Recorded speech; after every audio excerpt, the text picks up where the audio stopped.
பண்ணிருக்காரு தெரியுமில. இந்த தடவை டாக்டருக்கு தான் கலையூர் ஊரா ஒட்டுமொத்தம் ஓட்டு போடணும். சரியா? ரெட்டலை சின்னத்துல மறந்துடக்கூடாது.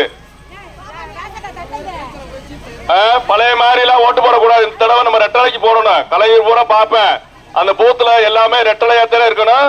நீங்க ஒட்டுமொத்தமா பேசி நம்ம வெங்கடங்குறிச்சியில டாக்டர் சம்பந்தம் பண்ணிருக்காரா, நம்ம சொந்தக்காரவளான் அப்படின்னு சொல்லி பேசி ஒட்டுமொத்தமா ரெட்டலைக்கு போடணும். சரியா?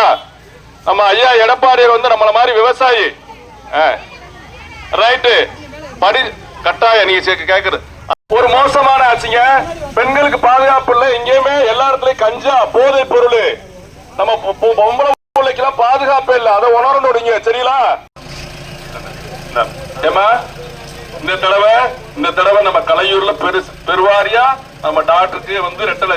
உங்களுக்கு எதுக்கு திருப்பி சொல்றேன்னா, டாக்டர் நம்ம ஊர்ல வெங்கடங்குறிச்சியில சம்பந்தம் பண்ணிருக்காரு. நம்ம சொந்தக்கார வீட்டுல நம்ம எல்லாம் இந்த ஏரியாவில டாக்டருக்கு போடணும். இந்த தடவை மறந்துடக்கூடாது. போடணும். அவர் போட்டி இல்ல. அது மாதிரி இவருக்கு இந்த தடவை போடணும். பாப்பேன்.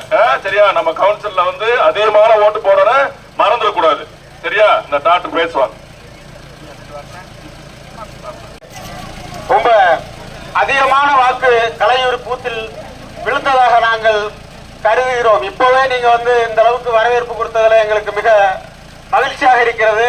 அதேபோல் இரட்டை இலை சின்னத்திற்கு அனைத்து வாக்குகளையும் அளிக்குமாய் உங்களை அன்போடு பாவம் பெற்று வணங்கி கேட்டுக்கொள்கிறோம். நன்றி, வணக்கம்.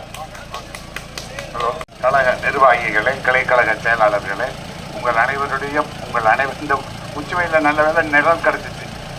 நாங்கெல்லாம் வெயில்ல அலைஞ்சிங்க பாருங்க, கருத்தே போயிட்டு செக்கச்செவேன்னு இருந்தாலும். ஆமா, அன்புக்குரிய தாய்மார்களே, உங்கள்கிட்ட கெஞ்சி கேட்கிறேன். நீங்க இதுக்கு முன்னால யாருக்கு வேணாலும் ஓட்டு போட்டு போங்க. தம்பி பாண்டி சொன்ன மாதிரி இப்ப நான் உங்களுக்கு சொந்தக்காரன் இல்ல, உங்கள்கிட்ட சம்மதம் பண்ணவேன். இருந்தாலும் கூட உங்களுக்கெல்லாம் வைத்தியம் பார்க்கிற மருத்துவர் உங்களுக்கு எனக்கு நல்லா தெரியும். உங்களுக்கு சொந்தக்காரன். இது எல்லாத்தையும் மீறி நம்ம செய்ய வேண்டியது இப்ப நடந்துக்கிறதுக்குள்ள திமுக ஆட்சி தான். இதுல என்ன நடந்திருக்குண்டா, 2 வயசு குழந்தையில இருந்து 60-65 வயசு முதியவர்கள் வரைக்கும் பாலியல் வன்கொடுமை.